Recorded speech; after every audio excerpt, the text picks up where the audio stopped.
I'm just, yeah, great.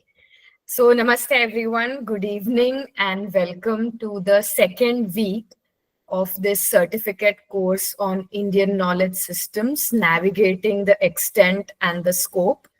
I am delighted to welcome our expert speaker for today's session, Shiv Kumar ji. Namaste, Shiv Kumar ji. Namaste, Nidhi.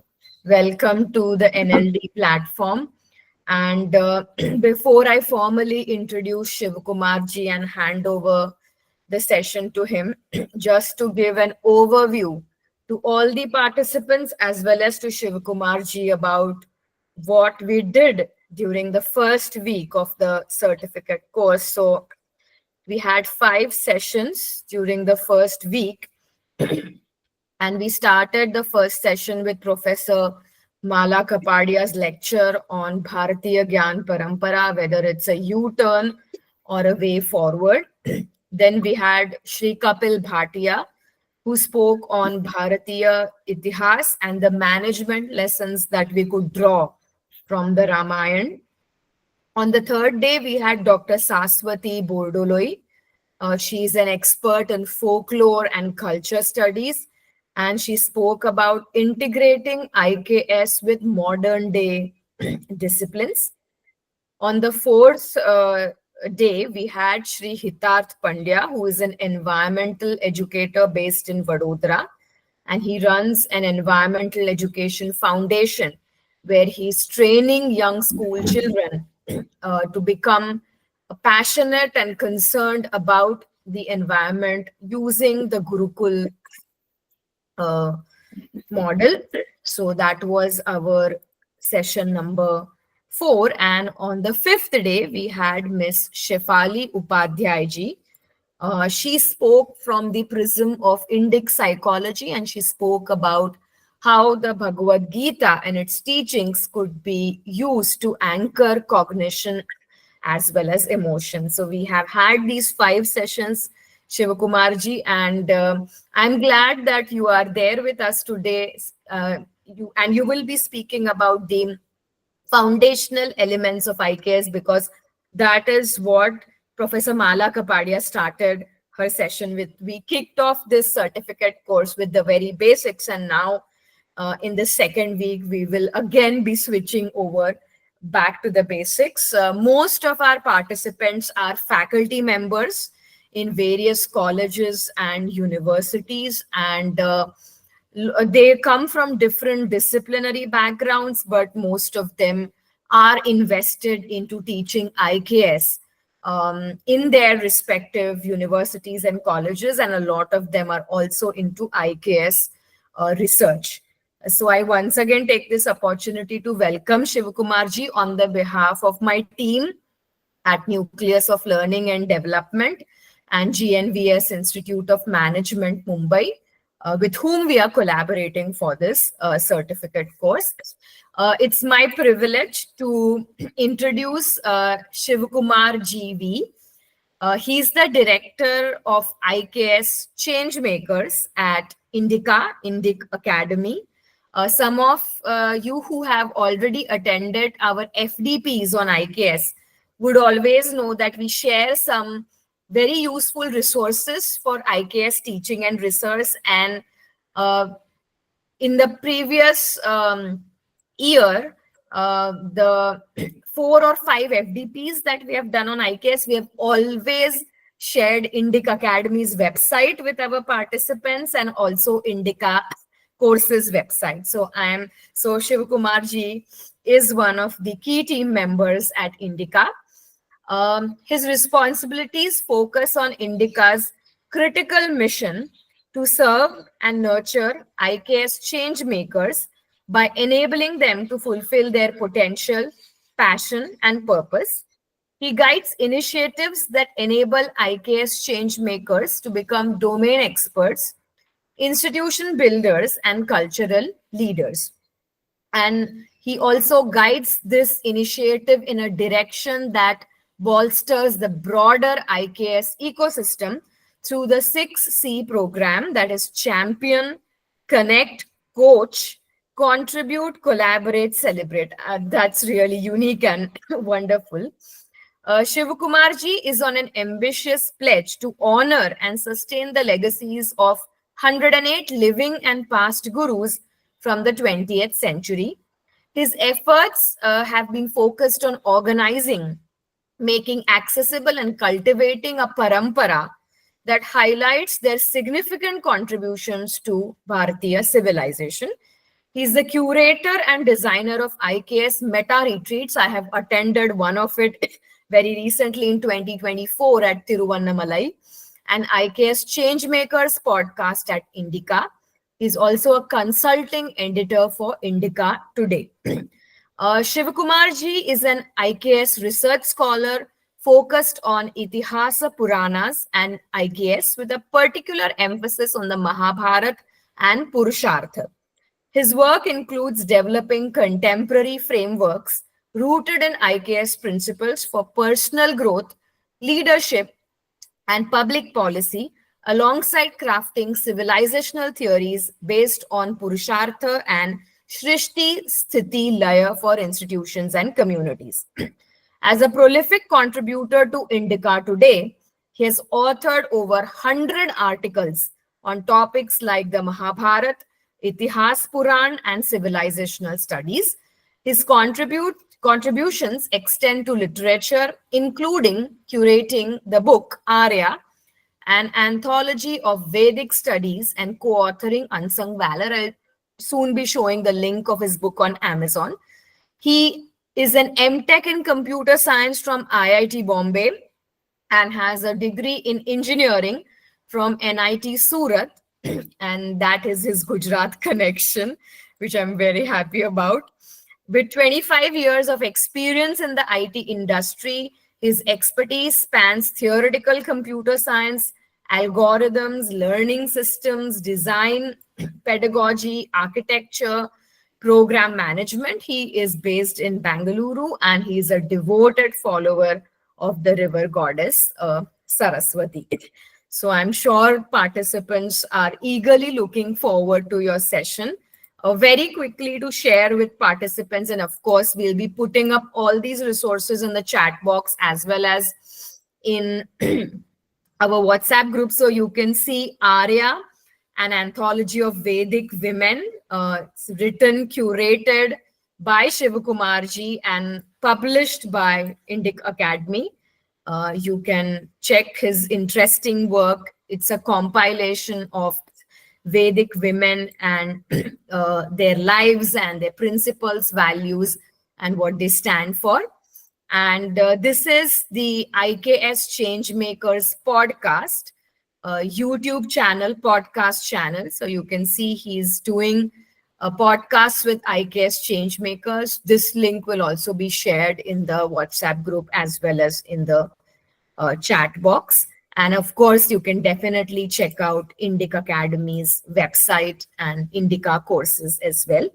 So with this, I'll quickly share my screen. I invite Shivakumarji to take it forward. So Shivakumarji, how we have planned it is you can go on until say 7:30, 7:35, and then we can have an open house discussion with the participants. I'm sure they will have lots of questions about their experiences with IKS, and they are going to benefit tremendously from your insights during the session. Thank you. Namaste, everybody, and Dhanyavad, Nidhiji, for a wonderful introduction. So I will come to the presentation quickly. Can that be shared, please? Yeah, just a minute. Yeah. I'm just opening it up. Yeah, it's there. Shivakumarji, once I share the presentation, I'll be on mute, but I've joined through my other email ID. So I'm moderating and monitoring the chat box. First, let's just confirm whether it's visible to everyone. Is it visible to everyone on my screen? Not even me. Not to okay, me either. Sorry. Okay, just give me a moment. I think there's some issue with the now is it? Yeah. So I'll just so let me just go on mute and be on full screen.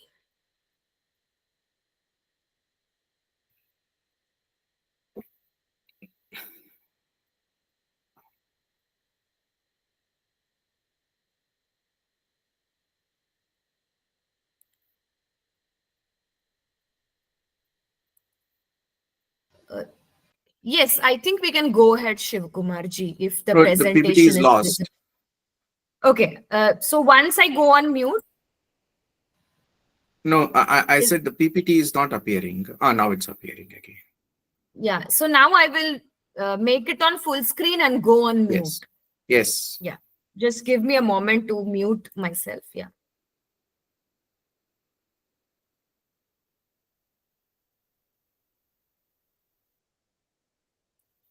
Namaste and welcome all of you. Hope the slides are visible to you clearly. Next slides, please. Okay. So the structure of this presentation is that, since this audience is already a learned audience that can deal with abstraction and concepts. So we will talk about what is the organization of concepts in Indian knowledge systems. Some of them, not everybody, using which then you can begin to appreciate the entire knowledge systems from a paradigm standpoint. So the emphasis in this presentation will be the paradigm of how concepts are arrayed and organized in Indian knowledge systems. So the crux of this presentation is that there are multiple concepts presented in Indian knowledge systems in various shastras. But then there is a central relationship between these concepts. For example, all of us know Purushartha. All of us know Srishti Sthiti Laya, which is the natural cycle of life. All of us know the three levels of life, that is Adidevika, Adibhautika, Adhyatmika. We all know the Panchakosha. We all know the Trishakti or the three tattvas as we call it, the Trigunas. We know the five yajnas. But we know them in a very assorted manner. But there is an integrity and, there's a structural integrity across all of these, which becomes apparent in repeated study, but, which is not so very apparent in the readings because of the way the Shastric verses are organized. So that is the crux of this presentation, but we will focus on we'll focus on Purushartha so that through that we gain an entry into appreciating everything else. Next slide, please. One more click. Yeah. So this is an elaboration of the previous slide. The three levels of life, Adibhautika, Adidevika, Adhyatmika. The natural cycles of life, Srishti Sthiti Laya, anchored by Rita. The pursuit, the fourfold pursuit of human life, Dharmartha Kama Moksha. The five yajnas that we perform because of the five rinas that we have. Manushya, Bhuta, Pitru, Deva, Brahma. And the Ashtanga Yoga, the 8 limbs of yoga, through which we elevate ourselves from Arthakama towards moksha. The three Shaktis or the three Tattvas, Kriya Shakti, Ichha Shakti, Jnana Shakti, Sattva Rajas Tamas, or the 5 koshas from Anna to Anandamaya. See, they are all parallels. Fundamentally, Indian life is organized at 3 levels, Adibhautika, Adidevika, and Adhyatmika. This means that there is a physical layer, there is an elevated Daivika layer, which consists of all dharmas using which the life runs, and an understanding of which you can undertake the Adhyatmikata, which is, from your Atma to Paramatma. So that is the Atma Vidya. So in Bharatiya Parampara, everything is to be organized at these 5 levels. So much so that there is a relationship even to something like walk. A walk, that is Chatvari walk, we say for Saraswati Devi, walk Devi, walk, that is the speech, is also Parapashyanti Madhyama Vaikhari, where Vaikhari is at the level of Adipautika, whereas Madhyama and Pashyanti are at the level of Adidevika, and Para at the Adhyatmika, which is nothing but, Vaikhari at the level of Arthakama, which is material. That is what we speak. But it can have a component of Madhyama, Pashyanti, and Para. Para is, with the most sacred, supreme intent. So anything that we do is to have a reflection from at 3 levels, in which case it becomes complete. That is how Bharatiya Parampara is organized. The human life, human body, or not the body, but the living human being has 5 sheets: Annamaya, Pranamaya, Manomaya, Vijnanamaya, Anandamaya, where Annamaya corresponds to Adibhautika. Pranamaya, Manomaya correspond to Annamaya and Pranamaya correspond to Adibhautika. Manomaya and Vijnanamaya, Manomaya has a lower component and can have an upper component, whereas Vijnanamaya has a Adidaivika component and stretches towards Adhyatmika component, towards Anandamaya Kosha. So there is a spectrum over there. So any dimension of human life in Bharatiya Parampara has these 3 levels, so that the 4-fold pursuit of human life, Dharma, Artha, Kama, Moksha, is possible. That is why you see that whether any Purana, any Shastra, it will always draw from Adhyatmikata and comes down to Adibhautika. So this is the general, if this fundamental principle and the structural integrity is kept in mind, then it is possible for us to appreciate Indian knowledge systems very, very well. Even something like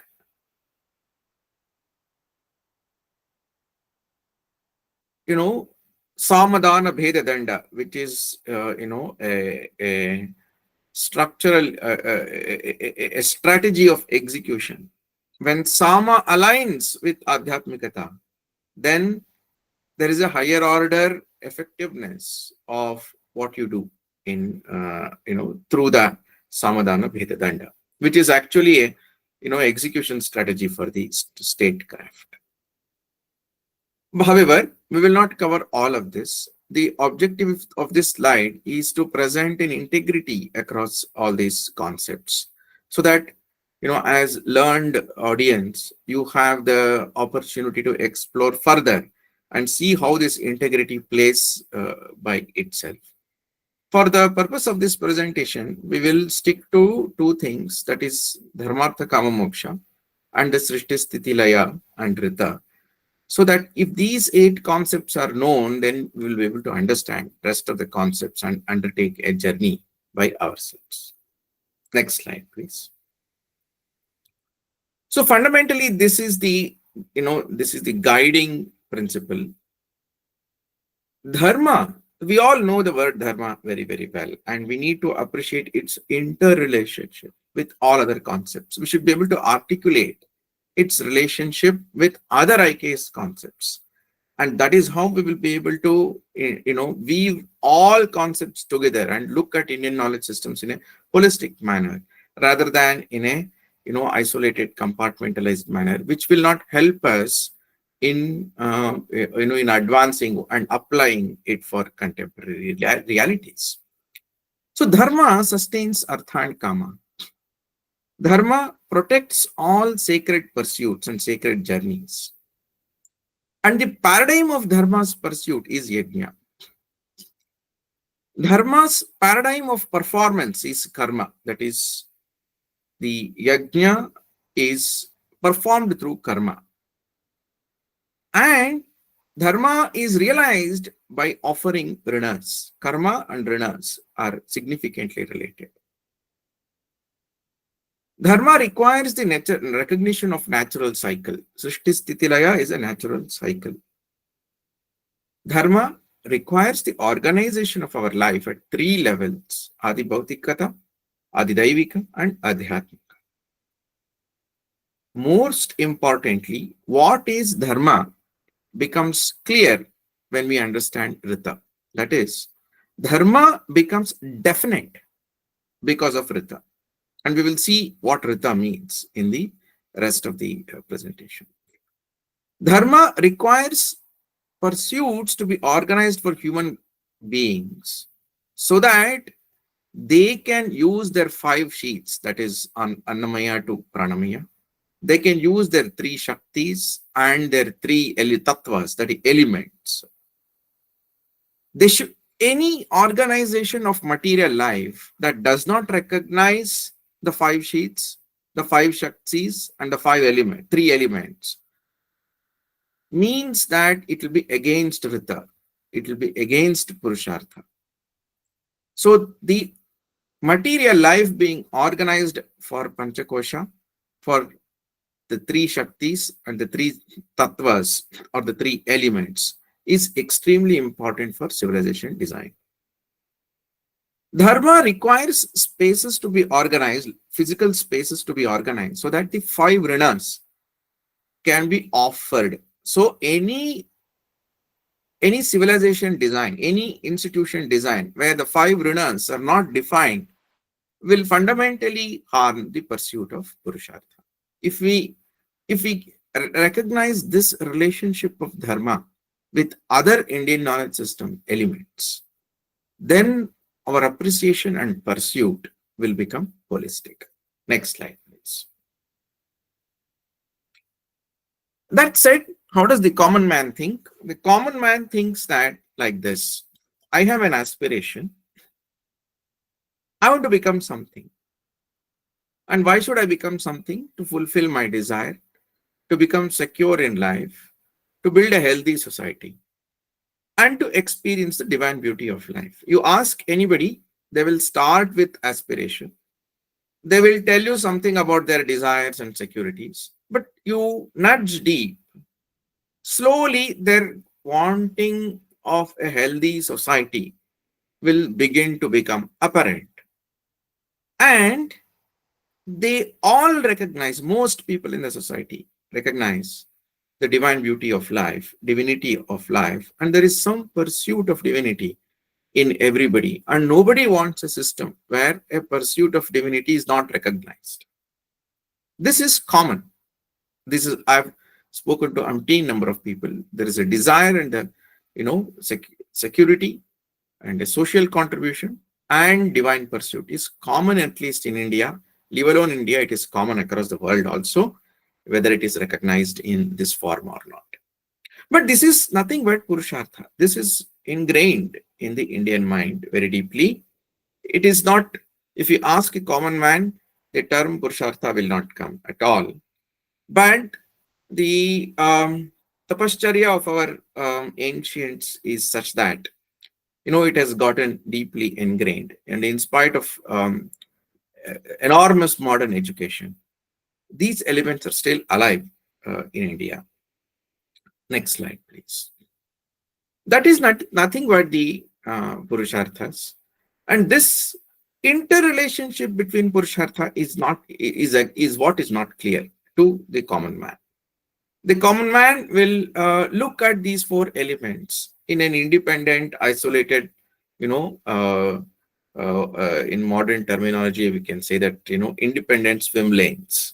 That is how, in the modern education's impact on human mind is that these are four independent swim lanes. The ancients never thought so. They all knew that Dharma has to sustain and control Arthakama pursuit for a sustainable life and society. And at the same time, Dharma, if we do that, then Dharma opens up the paths of divine pursuits. And there is another journey. So there are two, not orthogonal, but, somewhat, urdhvamukhi and adhomukhi directional pursuits in Bharatiya Parampara. But there is in the society, there is an inherent appreciation that kama and artha should be according to dharma, and dharma shapes a healthy artha kama. Dharma makes the moksha pursuit possible, and divine pursuit makes dharma also possible. This is important, that without the pursuit of moksha, dharma also will collapse. Is the Indian in wisdom, which is the lacking recognition in the modern world. So without a sacred pursuit, even the pursuit of dharma will be difficult. Next slide, please. So fundamentally, there are many layers, at the level of kama, what are my desires, what are my ambitions, what should I achieve in life, kind of questions. At artha, it is, why do I have these desires? Why do I need to fulfill this? What should I do to fulfill this? How should I fulfill this? How can I exist much better? How can I thrive in this ecosystem? How to survive as long as it is possible? And what should be my achievements? These are the kind of questions. But when the mind is elevated further, then it begins to ask more deeper questions, such as, are my arthakama pursuits sustainable? Is it going to contribute to others' pursuits, or is it going to harm others' pursuits? Is it going to harm my family, or is it going to harm my community? Is it going to harm my nation? What about the universe?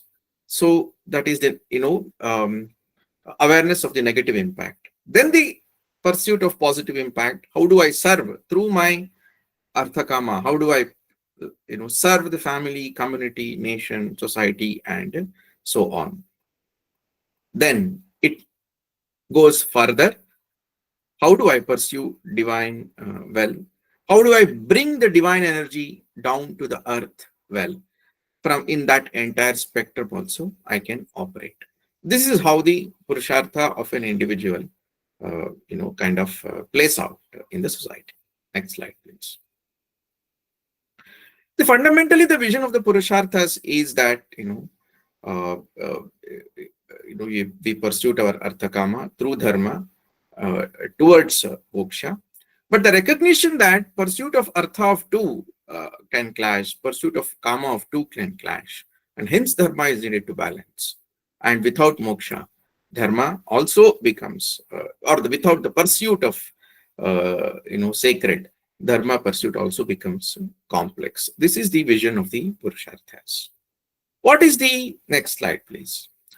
What then is the fundamental concern of life in Bharat is that world has very little resources, so all desires and needs of everybody cannot be fulfilled. Hence, a negotiated settlement is required so that people, without perceiving loss of liberty, can pursue their, arthakama, but at the same time be responsible, and that is the purpose of Purushartha. Next slide, please. So the concern of Purushartha is the well-being of all beings, but not for today, but for all times. This is an important dimension of Purushartha. This infinitum is the reason why Bharatiya Parampara pursues so many things. Otherwise, if it was just today, we would have just, had a much different civilization.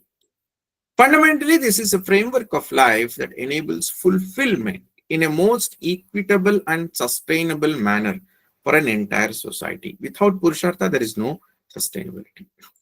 Basically, its concern is the present, but without losing the sight of the future. It's a fulfilling life in the most sustainable tomorrow.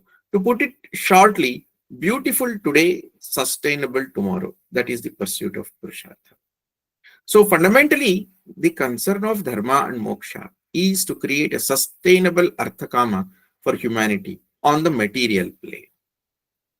So meaning, purpose, harmony, happiness, all of this sustainably comes only from the framework of Purushartha. Next slide, please.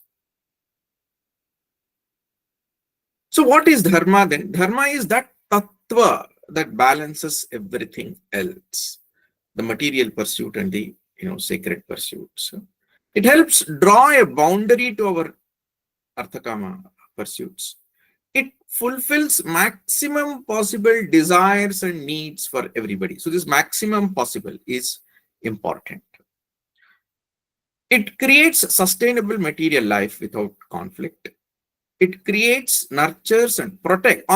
This is on the material plane, but on the sacred plane, it creates, nurtures, and protects sacred paths and sacred journeys so that one can undertake moksha, nirvana, or whatever else is the sacred destination that one's tradition defines. So there also it has that liberty. The destination is defined by the tradition. Now, in Sanskrit, dharma is dharayati iti dharma. That which upholds is dharma. That which keeps things together without letting them fall apart is dharma. So that is why dharma is closely associated with another concept called loka sangraha, means keeping the world. Sangraha of the loka. Sangraha of the loka means that collecting the world and keeping it together without letting it fall. So thus, it is, just a good understanding of 500 Sanskrit words will bring about the perspective of Indian knowledge systems very deeply. Because the Sanskrit words are very loaded. And as I will show you a little later, it is not loaded in an arbitrary manner. It is loaded in a very systematic manner using the dhatu system of Sanskrit. Consequently, just being aware of some 500 words will elevate our appreciation of Bharatiya Parampara. So next slide, please. So what then is moksha? That is the intriguing question, because this is the concept that has been rendered suspect by modern education. And, Bharatiyas are kind of torn in their minds while their intuition speaks about moksha and nirvana and, several other, concepts. Whereas modernity constantly pulls them or has taken away the intellectual instruments using which you could appreciate that. And it has also killed that shraddha through which you could access it as well. So we need to understand. So that is where the concept of Srishti Sthiti Laya comes into play. We all know that the world goes through the cycle of Srishti Sthiti Laya, where Srishti is defined as creation, Sthiti is defined as maintenance, and Laya is defined as destruction. But that is not the right definition. Sthiti is the natural state of the universe. And Sthiti is called, it's not just the natural state, the desired ideal state. And this beauty of this definition is that the desired ideal state is dynamic, stable equilibrium. I repeat, the desired ideal state is dynamic, stable equilibrium. Means the universe is constantly in motion. It is dynamic. Point number one. Point number two, yet it is stable, that it is not collapsing. Three, yet it is in equilibrium, means all elements associated with it are stable.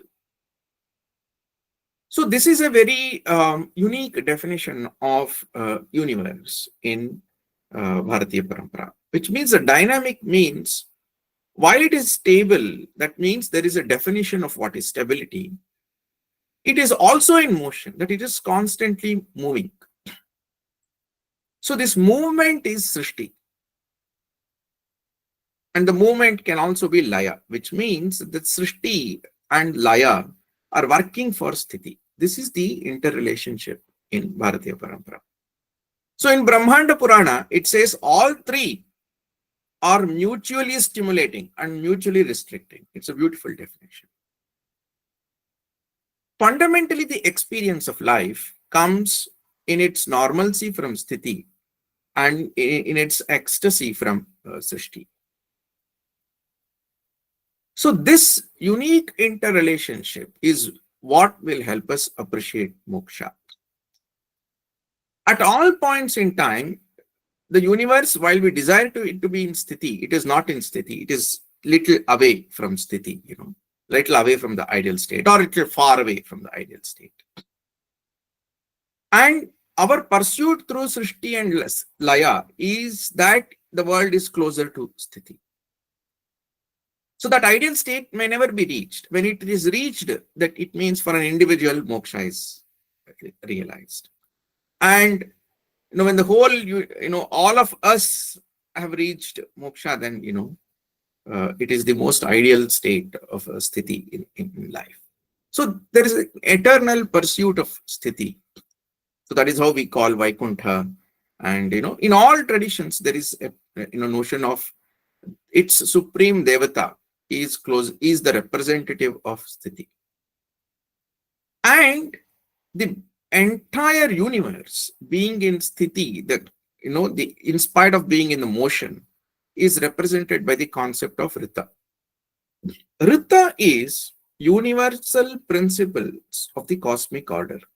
I repeat, rita is the universal principles of the cosmic order.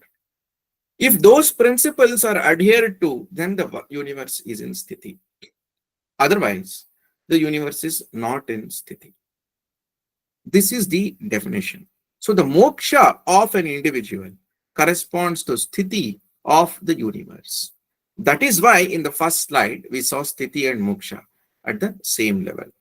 What sthiti is to the universe, moksha is for the individual. So this is how, so Anandamaya Kosha of a human being is at the level of moksha and sthiti for this reason. Samadhi in yoga is at this level. Para in the walk is at this level. Sattva helps us reach moksha. So this is how every dimension of life has Adidevika, Adhyatmika, and Adibhautika, whereas Adhyatmika is what is the moksha and the sthiti counterparts. So this is the interrelationship between Chaturvidha Purushartha, which is the fundamental fourfold pursuit of a human being, and Srishti Sthiti Laya, which is the universe, dynamic of the universe.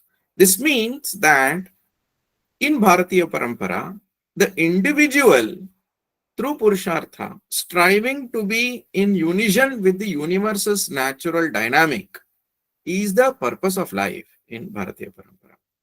Our purpose of life is, we recognize Arthakama, but we use Arthakama so that we strive to be in the universe's natural dynamic, defined by Rita, the dynamic being Sthiti, and our instrument is Dharma for that. We rise above Arthakama through Dharma to be in consonance with the universe's natural dynamic, and that is the greatest joy. That is, Paramananda, Brahmananda for us. Next slide, please. So this slide represents the relationship that we just discussed.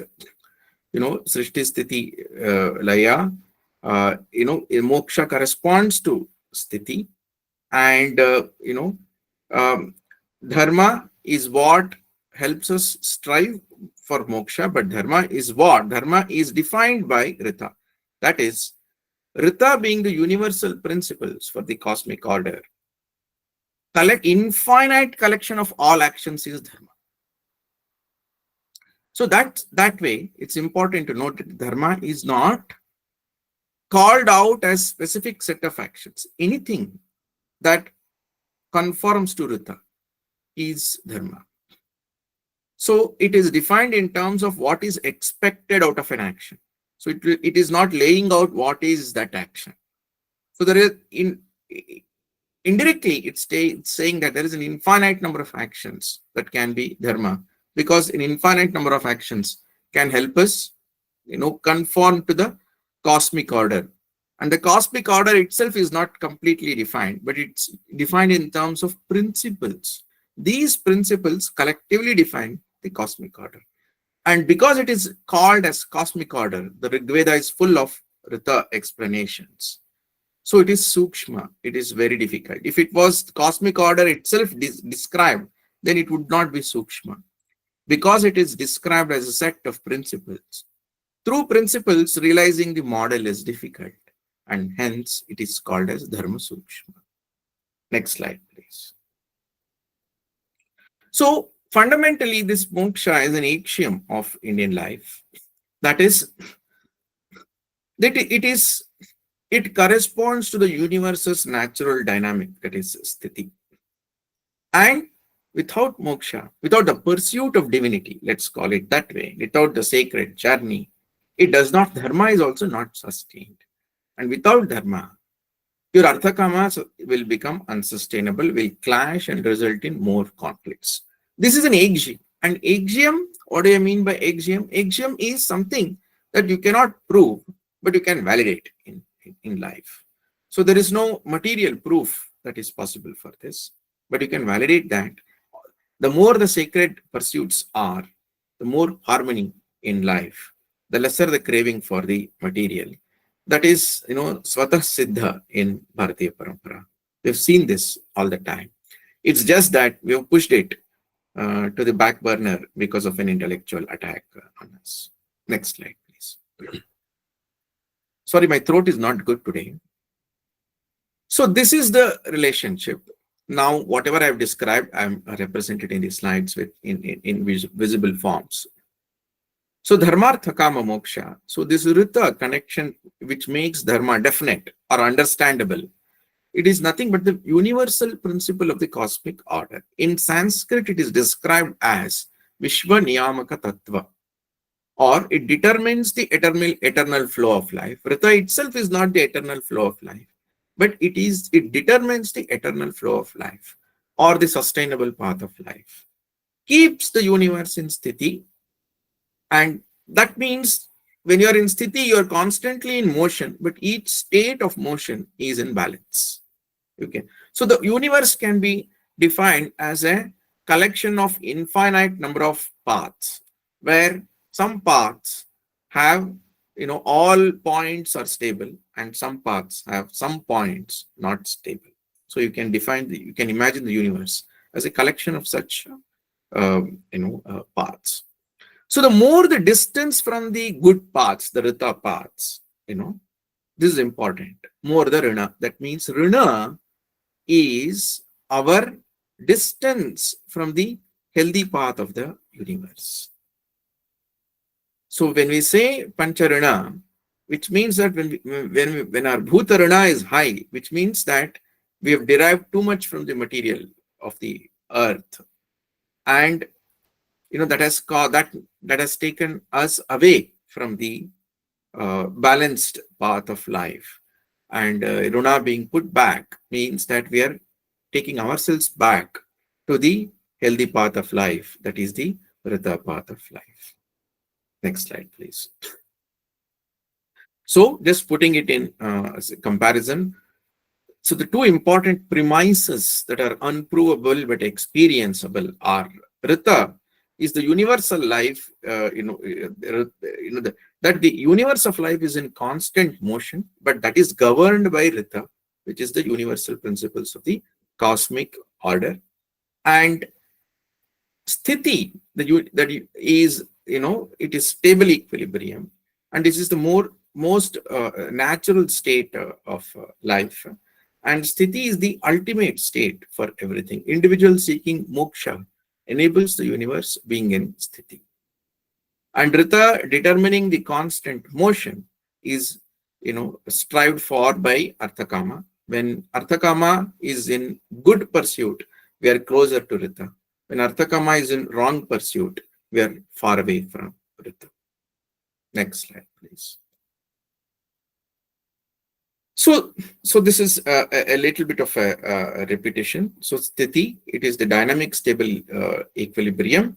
So as I described, dynamism, stability, equilibrium, all three are important dimensions of sthiti.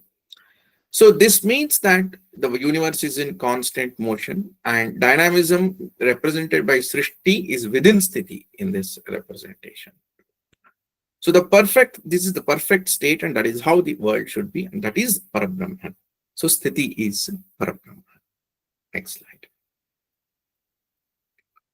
So we can skip this slide. We have already described this. This is important.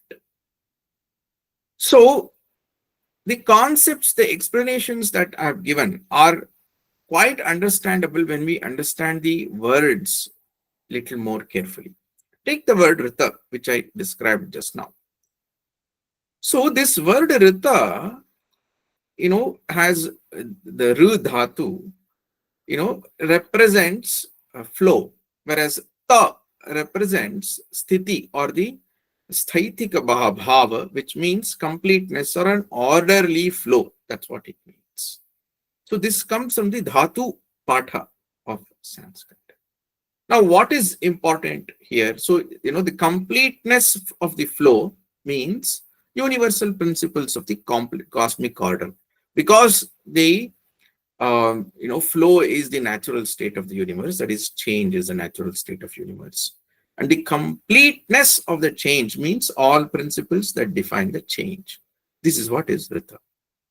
So then who is Rishi? Risha is to flow. Rishi is one who flows, that is one who sees the Rita. So one who reads the mantra and the satya of it is Rishi. That also means one who has realized Dharma. That is one who sees beyond the cycle of life and death, because he or she sees the flow itself. When you see the flow itself, then you are beyond life and death. So when you are in the flow and you cannot see the flow, then you are experiencing life and death. So that is why he is Trikala he or she is Trikala because you are able to see the flow, means you are able to see the past, present, and future. But the critical thing is, it is coming from the word itself. Rishi is the Sha becoming E through the Sanskrit Dhatu system represents one who sees the flow. Now, what is Rina? Sense of indebtedness makes Rita as a Rina. Na becomes Na, in this. So that means it is the distance from Rita, which means that our Rinas, Manushya Rina, Bhuta Rina, actually there are three Rinas, and because of Yajnas it becomes 5 Rinas. Manushya, Bhuta, Daiva, Pitra, Daiva, and Brahma Rishi. These 5 Rinas mean that if you have orderliness, comes from the relationship that we have with Manushyas, with Bhuta or the material environment, but with Pitra and Daiva and Rishi himself. So if we have taken anything away from that but not giving it back, then it means that the indebtedness is high. That is Rina, but that is related to Rita, which means that this distance is happening because we have moved away from it. Similarly, you can explain words like Richa, Rik, Rigveda. Rik means it is representing Rita. That is why it is Rigveda. The infinitum of Rita is there in Rigveda, described in various forms. So, if you just understand the Sanskrit Dhatu system properly, Dharma, Sthiti, all of these words, then you are likely to understand a significant amount of Indian knowledge systems. So we cannot understand Indian knowledge systems through its structural vastness. You will get lost in it. And just to read one Purana, it will take a huge amount of time, and a lot of information we will gain, but will not gain the fundamentals. At the same time, just one Purana is enough for life. But if we understand it at the level of concepts, at the level of interrelationship of concepts, hence the worldview. In Bhagavata, the chapter 2 and chapter 3 are extremely important. If people read them, they're enough, to throw light on so many other aspects of it. So many other shastras suddenly will become clear. But our focus is on stories, rightfully so, because they're easily accessible, the metaphors and the knowledge. There is a lot of, it's not that it's not useful knowledge, it's important knowledge. It shapes our personal character and personal pursuits. But when we were talking about Indian knowledge systems, because we are now trying to rebuild the civilization, we are trying to reimagine everything, then there is a necessity to go to the conceptual level and understand things better. And that requires some amount of investment into the Sanskrit as a language, as a grammar, and as a dhatu system, as a philosophical system concept, all of that. Then, if we get the foundational elements right, then undertaking that journey will become easy. 5 more minutes, so I'll present 3 more slides. Next slide, please. Next slide. Next slide. Next slide. I've covered all this. So, what is karma? Karma is the instrument in the hands of man to strive for dharma. Karma is that collection of actions in according to dharma that strives us to elevate us to moksha, and thus to be, conforming to rita. Okay. So, more the karmic quotient of the society, closer is the universe of life to sthiti, more sustainable and just and fulfilling to the entire humanity, higher health and happiness, greater well-being of all beings. This is how interrelationship between karma and dharma, and hence to rita, and hence to sthiti. Next slide, please.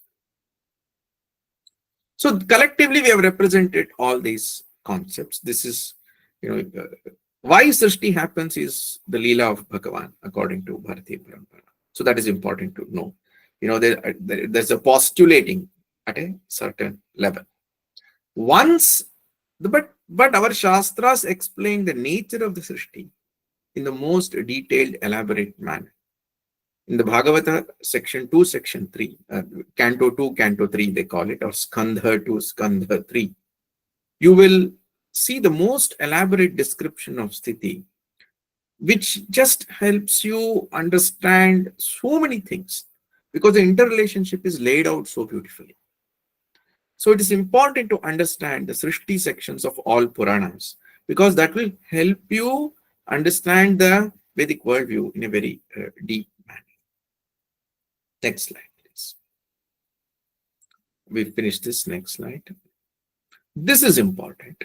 So this is the connection between Srishti Sthiti Laya through Ritha and Purushartha that we saw. Srishti corresponds to Arthakama. Laya also corresponds to Arthakama. Srishti creates Arthakama, Laya takes it away. Moksha, pursuit of moksha, corresponds to pursuit of sthiti by the universe.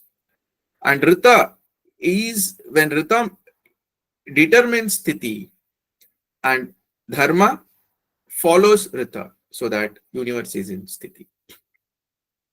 This diagram represents an imagination of the Purushartha and Srishti Sthiti Laya. So imagine that line as the healthy line, when dharmika artha and dharmika kama are being pursued, you're on that line, and that is Rita, that is perfect Rita. And the red lines of deviation represent when artha kama goes a little awry, and finally it may lead to a disaster. But somewhere on the way, on the way, a human being may attain a mukti or moksha. So that circle on the top also helps you appreciate that. So the blue lines represent how we can keep on moving away from the sthiti, which is at the center. That is, a good arthakama will bring you back towards the center. But an arthakama that's gone Ari will keep on taking to the distant circles. And one of those circles could be pralaya circles. And then the whole universe gets reset. And once again from sthiti, it starts. So that visualization should help us. What is the perspective of life of a Bharatiya Parampara? Next slide, please. So this dynamic of the universe of life imagined in a different manner. The black spots, you can call them as spots that are conformed to Rita. And that perfect spot, that should be our pursuit. But we don't always realize that. We realize a suboptimal Rita node, which is, all the cream yellow colored nodes. But our pursuit of life is such that we want to avoid those red nodes. We are constantly in search of, in the path of the Rita nodes, black nodes. But our life will be full of yellow nodes. But we don't want to touch the red node. This is how Bharatiya Parampara visualizes life.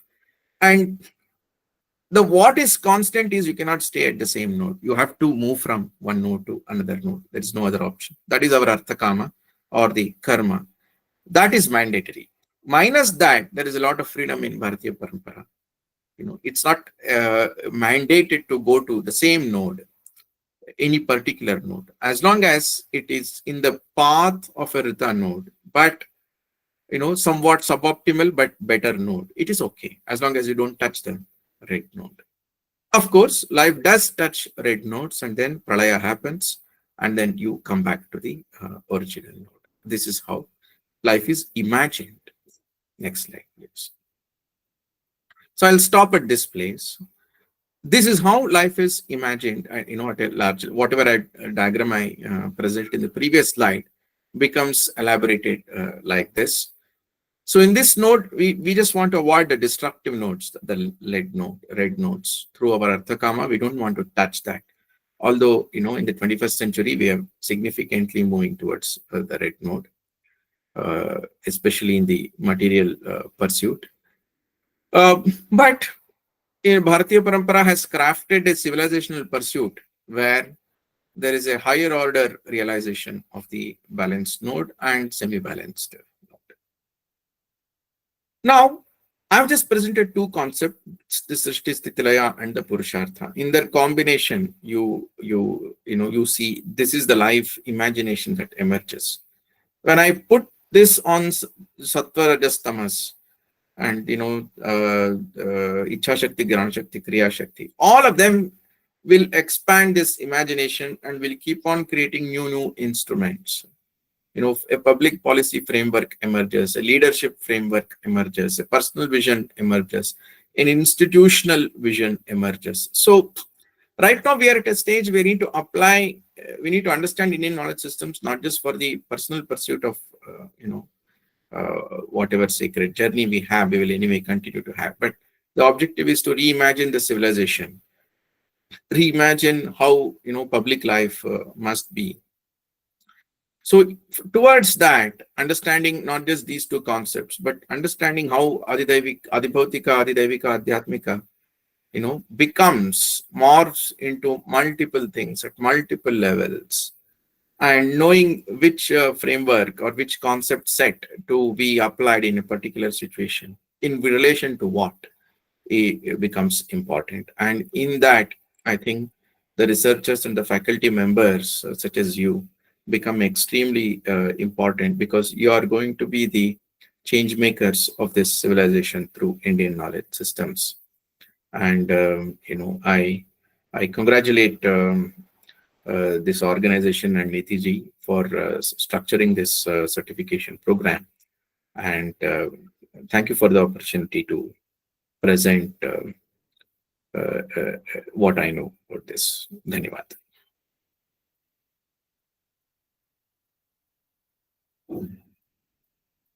Sorry, my throat is not good today, unfortunately.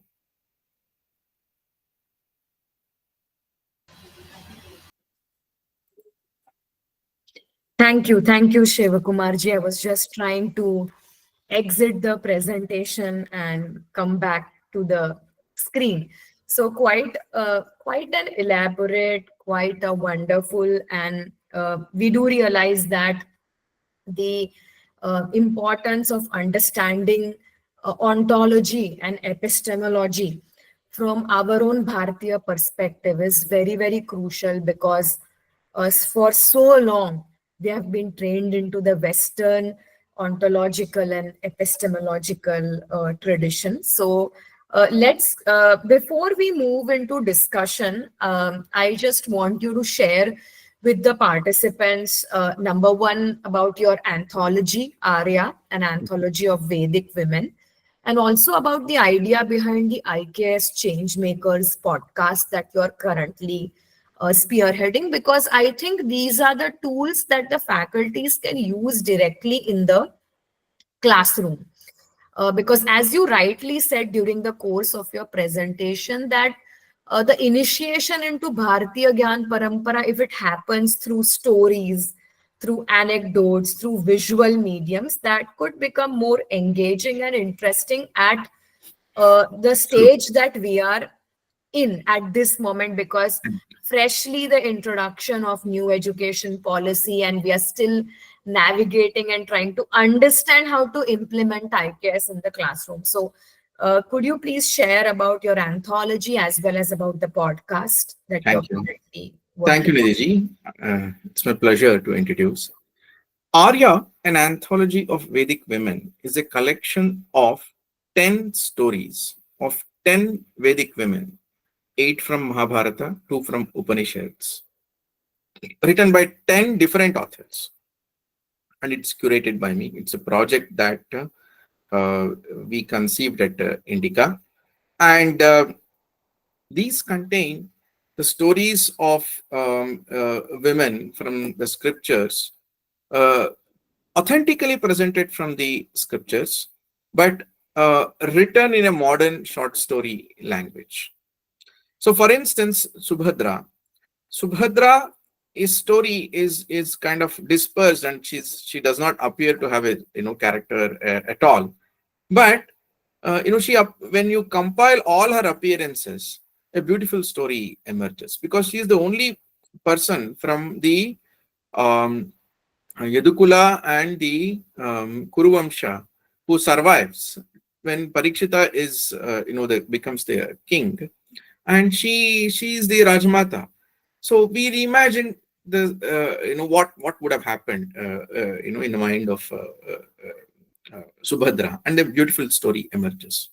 The objective was to present the dynamic life and dynamic role played by women in ancient India as it emerges from the scriptures, which we don't want to imagine it, but we present it in a modern way so that we have role models for current generation coming from our own parampara, and in a rightful way, in the most dharmic way. So that is this book. It contains the story of Shakuntala and Ulupi and Chitrangada and Damayanti. All these women are very fascinating. They're all unique. They all have their own persona. They're all dharmic. Uh, uh, you know, uh, Yet they're all taking care of their responsibilities of their respective roles very seriously. There's no conflict in them. There is this element of Shakti in them, and Shakti is that tattva that is that is in consonance and it is in harmony with everything else. So they pursue individuality without seeking any conflict. There's no conflict in the pursuit of individuality. It's a harmonic individuality, and that is dharma, and there is beauty in that. Each of them is different, not one. there is no there are no two women in the tradition who are exactly the same. So much for tradition being boring, but tradition should be most interesting because it has carved. No other civilization would have carved the kind of women that Bharatiya Parampara carved. And in particular, I should say Savitri, because she's become a metaphor for being subdued in the modern world. Yet I would say she's the most independent and most confident, most learned. She's anything but subdued. So that somebody as dynamic as Savitri can be distorted in modern world was very disturbing to me, and that was one of the triggers for us to write this anthology. And the objective was to intrigue and interest the young men and women so that they see our civilization in a different light. The IKS change makers. So my role is to recognize and work with change makers on the ground who are using Indian knowledge systems to make change. And in that context, so whoever is doing something substantial using in the knowledge systems, who are creative, who created a good result, good, who created something new, who are advancing in Indian knowledge systems, who are advancing the application of Indian knowledge systems to create something substantial for the civilization and the society and the Jnana Parampara itself. So we invite them in this podcast. And in general, every podcast anchors on some one thing, and it goes deep into that. So far, 8 episodes are recorded, and we're going to continue that. At the same time, we're also publishing a lot of written interviews on of Indian IKS chain makers on the Indica website, which my colleague Aparna Sridhar interacts with them and publishes them. And we are very eagerly looking forward to engage with in IKS chain makers across the country and across the world, actually. Thank you. Thank you, Shivakumarji, for a very lucid explanation of both the idea behind the anthology as well as the idea behind the podcast. I'm very sure that these are the sources that the faculty members will now start exploring, because I think at this stage, we're also navigating the challenges of where to get material Yeah. to teach IKS in the classroom. Yeah, so there I would say, the podcast, the Indica website, Indica Today as a journal magazine, Indica has a very rich content that we encourage all of you to freely leverage them. Correct. I'll definitely share. We have already shared it with our previous participants, but with this group, we'll definitely be sharing the Indica website as well as the Indica courses website. So let's start taking some questions. There is a question by Samskriti ji. She's thanking you for the wonderful presentation, especially for the tabular and graphical representations elaborated with apt information. She's saying you have opened many windows for us to delve deeper into our scriptures. Her question is, from the perspective of academic research for publication, could you please guide us about the starting point and the way forward? See, I would say that it depends on the specific area chosen. Okay, but if it is a public system, I would say the question to ask is that system enabling the pursuit of purushartha for the individual or not? That question will help us answer a lot of things. Fundamentally, there has to be, anything that we are doing, any public system has to serve the society. So that is a question that you can ask, from the public system standpoint. At the same time, if you are, working on an institution design, okay, then inquiring whether the institutional elements are drawn from it, do they have Ichha Shakti, Jnana Shakti, Kriya Shakti sufficiently in good measure? Do they have Sattva, Rajas, Tamas in the right measure? These are questions that will help us, realign, understand everything better. So it's difficult for me to answer this question generically because it depends on what is the nature of research one is pursuing. If it is management, I would say, is the leadership paradigm, to what extent and in what way is it drawn from, let's say, does it enable Karma Yoga? So depending upon the nature of this domain of the research, then we can frame appropriate Indian knowledge systems questions to start. That's a very good question, but I appreciate. Yes, that's absolutely correct. I think I do recall that you had recently done a presentation in IIM Bangalore, connecting IKS with the public policy paradigm. Right? Yeah, so the title of the presentation was Public Policy should be by Purushartha, for Purushartha, and it should be of Purushartha. Correct. That's interesting. I think Samskriti ji, that could be the starting point that you could explore, but from the prism of your own disciplinary Yeah, may I Okay. know from Sanskriti ji what is her area of domain that she is working on? Samskriti ji. Yeah, Namaste ji. I'm from the mass communication background, and presently I'm pursuing some studies in IKS as well. And that is why I was like deeply interested to take it further. Very Also, nice. So, but I would say the Chatvari Vak, as we call it, Saraswati is represented at 4 levels: Para, Pashyanti, Madhyama, Vaikhari. Now, most mass communication today is only Vaikhari. What are the missing elements are Para, Pashyanti, and Madhyama. How do we do that? Mhm. That could be a good starting. Correct. Dhanyavad. Very nice. Dr. M. Nirmala, you have raised your hand. So could you unmute yourself? Nirmala ji.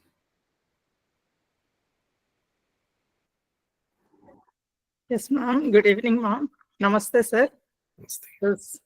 It was such a wonderful session, very informative and very motivational, sir.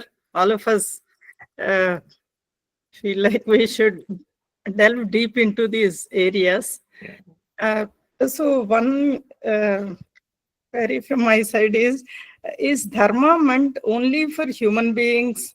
And the second part of the question is, humans are endowed with the 5 senses and a mind which is almost like unstable and all time. So, and the humans are prescribed to stick to the path of dharma. So they are in a kind of a puzzle, which is like Krishna has put us in a kind of, and we need to prove ourselves. Like, is it so, sir? No, not really. I would say that, see, what has happened is in the last 200 years, our knowledge systems and framework and the access to it are lost and damaged and so on. So dharma is not for human beings alone. It's for everything. That's why it is defined in a most fundamental, most principle level. That is, everything that keeps the universe together is dharma. So, of course, nobody else has acquired the ability to harm dharma except human beings. So that is why we are talking about all this. Animals don't harm dharma. They are naturally within the order.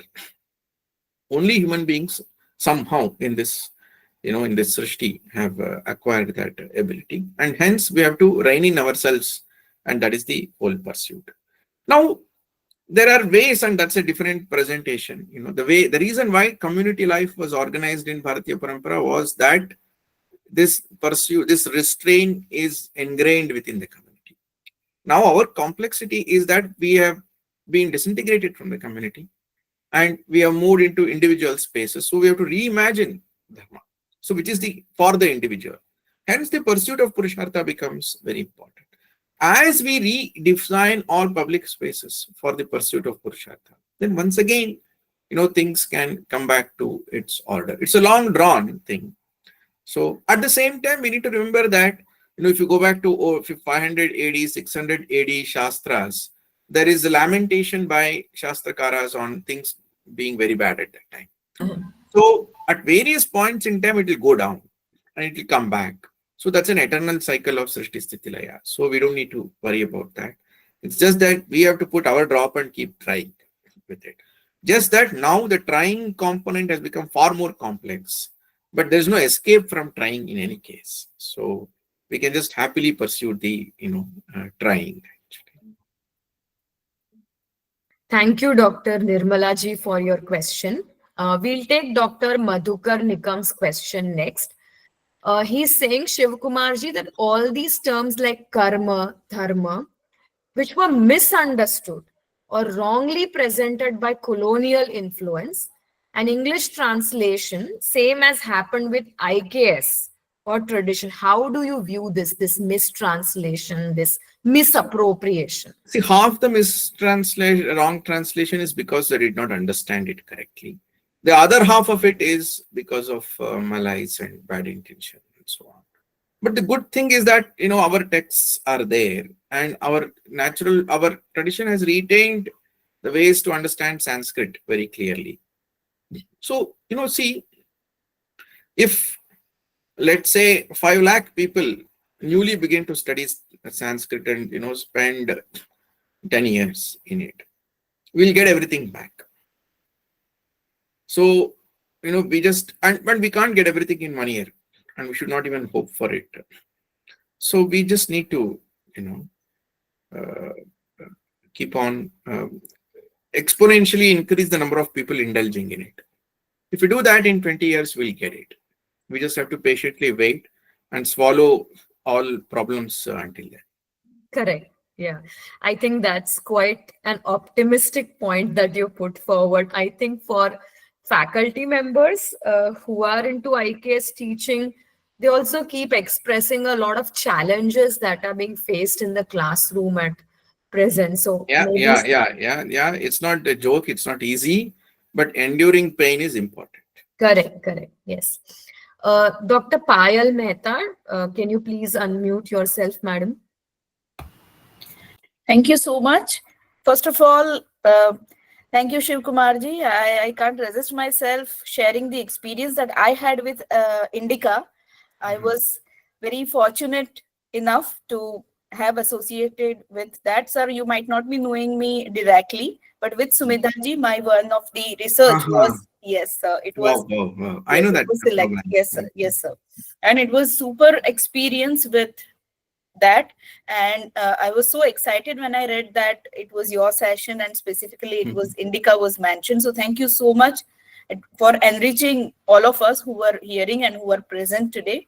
So my question is regarding the 4 Dandaniti as it is known, Sam Dam Dand Bheda. So initially when it was, as per my understanding, I have perceived it in the way that it was the method of law and order, and somewhere it was the part of Rajniti as well. Correct. As we never had judiciary system, it was Raja Nyay. Correct. That's true. And then it was Matsya Nyay. Correct. That's true. As we know it today as Jangal Ka Kanun wala thing. So can you please focus something on it, because in Kautilya's Arthashastra there were mention about the Niti Shastra, under which Nyay Shastra was also mentioned, but it is overlooked, or perhaps it is not understood. Yes. And only things that we have understood is the codified law after colonization. True. Correct. So fundamentally, it's a very good question. So I've made a presentation on Samadhana Bheda Danda as execution strategy. So it's a general management framework to execute anything. Let us say you have an objective at hand. You have to achieve that objective. Now, to achieve that objective in a system, you will have some percentage of people who are naturally aligned with that objective, and rest of them not aligned with it. And rest of them need to be managed effectively to do that. So those who are naturally aligned, to them explaining is sufficient. Sama is sufficient. Whereas then others belong to 3 categories. Some can be aligned through incentive. So that is dhan. Some will need shrewd management. That is, they have to be either hoodwinked, or they have to be distracted, or they have to be, blinders have to be put around their eyes so that they don't see it elsewhere. So it's positive manipulation. So manipulation is not the right word. So Bheda is to achieve something, without sama, without letting them know that you are taking them in a certain direction, but you organize incentives and actions and paths in such a manner that wrong paths cannot be taken. So that is Bheda. Danda is not punishment, but making it very costly to take a wrong path. So if you take a wrong path, you pay a huge price. So then people will be naturally aligned with this, the fear of that. So this is to go from point A to point B. Some will need just explanation, they'll go in straight line. And some will need incentive to go in straight line. Some will need to be blocked with all other paths so that they take the straight line. And some will need to be told that if you take those paths, you're going to suffer this, that, etc. to take this straight line. So it is an execution framework, and that also applies for the Rajaniti, Dandaniti. Because Dandaniti is also, about certain paths not being taken in a certain direction and so on and so forth. So you don't want them to go this way. That's why you make Samadhana Bheda Danda. Any journey to be undertaken can be organized with Samadhana Bheda Danda. So that is, so it is a management framework. Actually, management, people should be using that as an execution strategy, or as an Indian execution strategy. So I made this presentation in the IKS in Management Conference in IIT Bombay. So, and of course, an elaborate theory is there, but it is not just a Dandaniti for the Rajya. It's only one of the applications of the Samadhana Bheda Danda. Otherwise, it is, Danda is not punishment. If we elevate it, then we'll be able to see, its application in literally every aspect of life. Even at home, you can apply it. Okay. Thank you for that elaborate response. I'll just quickly read out two comments. One is from Amisha ji. She has requested your contact number and email ID because she needs your guidance in terms of research on dharma and mythology. I'm not sure if mythology is the correct term that we want to use here. Prabharao ji is saying, thank you, sir, for explaining the complex epistemology of IKS in a very simple way in a very illustrative manner. So she's commending the session. Krishna Verma ji has also said that you have presented IKS system in a blueprint way. It helps to understand the diversity of knowledge. Dr. Neha is saying very informative session to understand the connection between various components. And I think one of the characteristic and attributes of IKS as a subject, as a discipline that we keep on emphasizing is that it's interconnected. We can't have these isolated components. All disciplines, if we pursue it from the prism of IKS, they're interrelated, interconnected. There's a question by Princess Carmel Mary, ma'am. If dharma upholds righteousness and truth, does it consider LGBTQ plus identities as adharmic? See, it does not directly make that statement at all. So it says that if balance is is hurt, then it is it is adharma. Fundamentally, dharma stands for two things: continuity. Satatya is extremely important. It recognizes the fact that Kama Sutra, Kama Shastra recognizes that there are other possibilities in life, but it does not glorify them, or it does not seek to create a space of a higher visibility for them. It just allows without that affecting the satatya. So fundamentally, satatya is upheld by dharma. That is the fundamental principle. Then everything else is organized around that. So that is why dharma is subtle, and dharma does not make explicit statements. It lays down principles, then through which you should be able to realize it. And dharma will not allow activism. It abhors a universal activism of anything. So it does not say, okay, this is allowed forever. So it's not stated that way. It is allowed within this boundary. It has to be like this. So it helps you, an understanding of dharma helps you understand where to place what and with what boundary. That is how it is. Correct. We'll take last two questions. One is from Pallavi ji. She's asking what could be the implications of Pitrurina in the field of management, and she's also asked which one is more extreme, Danda or Bhed? See, neither are extreme, but both are required. Because some people can be aligned towards the journey by merely hoodwinking, but for some people, price to be paid is the way. Now, depending upon how many people are in which category, your which is tough and which is easy, it becomes. If there are 100 people, only 10 require bhed, 35 require danda, then you have a you have a situation to deal with. Then the danda expertise people have to be there, in good measure. So it is always the context that determines. And also it's important to know that you keep on working on sama and dharma, then you can keep on realigning people with Veda and Danda to constantly move to Sama and Dhana. So that is how we have to view it as within a collective how it is. So it need not be hierarchized.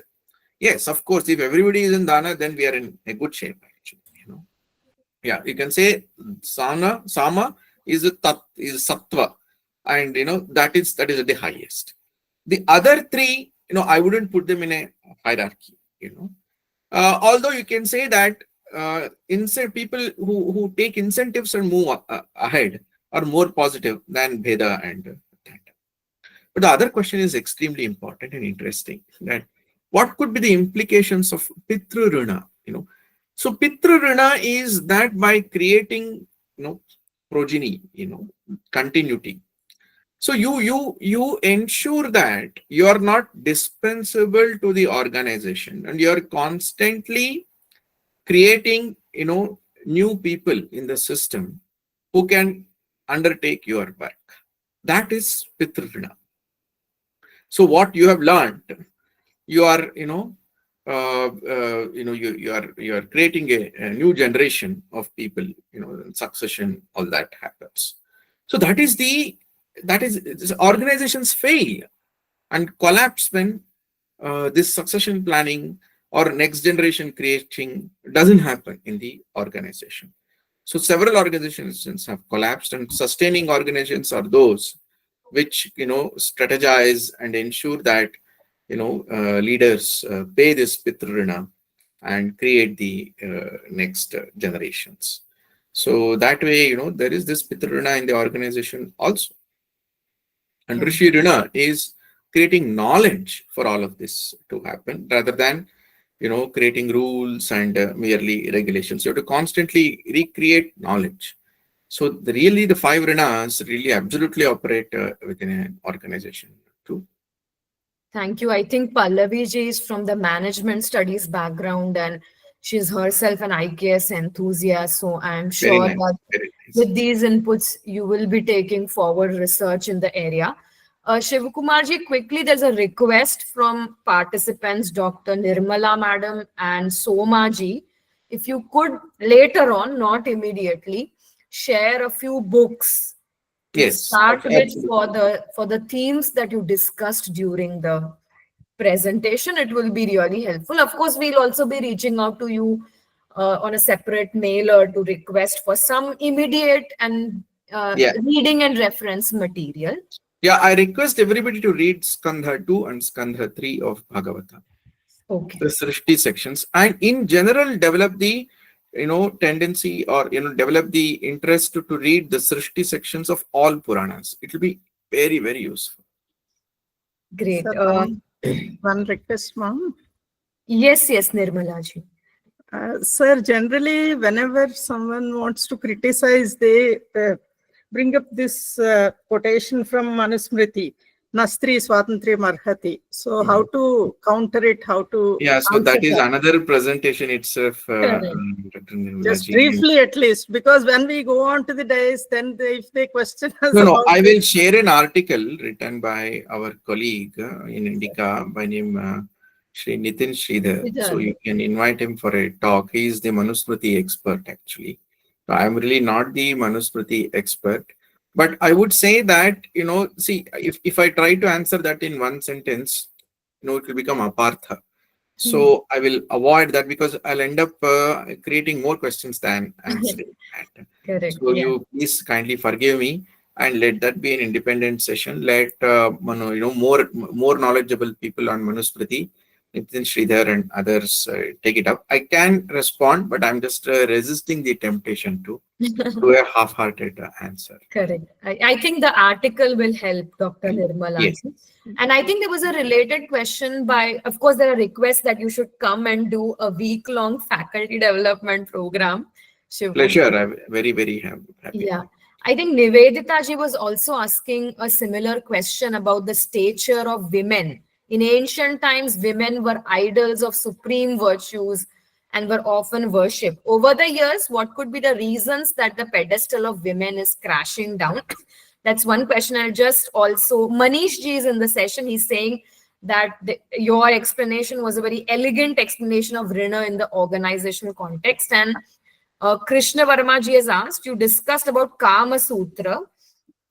In temples, someone questioned him about why they've kept these kind of sculptures before going to the Garbha Griha, and he was not able to give the answer. Yeah, that is because the temples represent the entire Purushartha layer. So you cross the lower layer, Kama layer, and go into the Moksha layer. That is how the whole thing is. So temples are a representative of all dimensions of life, and then moving of the energy into the innermost highermost state of life.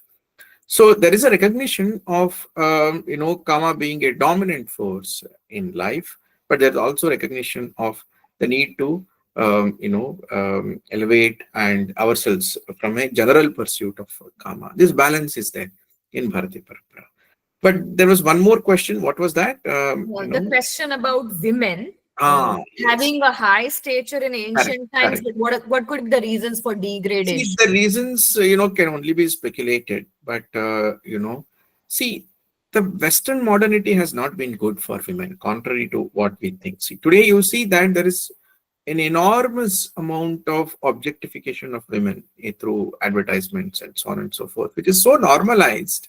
So the perception that the modernity has actually released women from these shackles is wrong, and instead it has normalized so many different kinds of stuff which we never had. I mean, we would have never objectified women even in the worst time, 200-300 years back. But that said, we have had a change in our civilization 1400 years back for obvious reasons, and ever since the society has been inwardly withdrawing.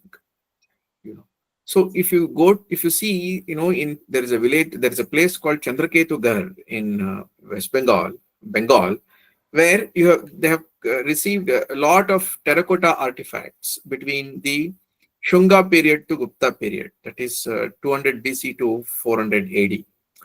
And you will see women hunting, women, in warfare, women, doing, administration, all kinds of images. You will see that. But you will see less and less of that. But that because fundamentally, as the assault from outside started, and as the nature of the assault was very harming towards women, the society began to withdraw and restrict the women for safety and security. And over a period of time, that itself became another bandha. And but it was still, I mean, Aryabhata could rule in not in around 18th century for such a long time. And even in the freedom movement, no other nation's freedom movement has had as many women participating, and so naturally. So even in the midst of all the problems, we've still been, much better. We've been better than what we have been described as. Yeah. That's much for sure. At the same time, we have to acknowledge that certain regions got into a terrible situation. The assault and the withdrawal of the society to inner layers and for protection, and the protection itself becoming another assault at some point in time, is how the journey has been. So, and now things are opening up, but we have to open it up on our terms and not on somebody else's terms, and that is also creating another set of problems. So we have a complex journey to undertake, at least for another 100 years, I'm sure. Yes. Thank you, Shivakumarji. I think with your lecture, this journey, which seems a very challenging, kind of unsurmountable, at least for faculty who have to deal with students and their tricky questions in the classroom. I'm sure that some part of the journey has been made more manageable. I invite Dr. Vikas, my colleague, and I think you remember we met Yes, in yes, Bangalore yes, yes. while we were attending Professor B. Mahadevan's Devan's workshop. Yeah, yeah, I remember. So I Namaste, invite sir. Dr. Vikas to deliver the vote of thanks. Shivkumarji, with your Say, profound knowledge, namaste. With your profound knowledge, you have enriched all of us, and we really want you to conduct an FDP as requested by Nivedita ji and other participants as well. So very we happy. can, yes, surely. We will request you to spare some time for us as well, and we will arrange another session, another FDP with you. Thank you very much for coming to enlighten us and enriching us, sir. Thank you. Thank you. Dhanyavad. Thanks for the opportunity to present my views in this August. Yes, and Thank I'm sure that after this session, participants are going to engage with the Indica website, the Indica courses website, the Changemakers podcast. Indica represents a wide array of resources pertaining to IKS that we as faculty members can use in the classroom. So please use Yeah, the resources. absolutely. Yeah, and we hope to have Shivakumar ji once again on the NLD platform, and on behalf of my team, Dr. Vikas, myself, other team members, and the management of the GNVS Institute in Mumbai, which is collaborating with us for this certificate course. I thank Shivakumar ji for this wonderful presentation. Shivakumar ji, I'll just quickly remove you as the co-host of the meeting so that you can exit, and then we can give some instructions to our participants. Please just give me One a more minute. request, Shivkumarji. Some of the participants have requested for your email ID. Yeah, Should yeah, we- of course. Kindly. Nidhi has it. Yes, yes, definitely. So thank you, Shivakumar ji. You can exit the meeting now. Thank you. Dhanyavad. Shubharatri. Thank you. So thank you, participants. I hope it was a fruitful session.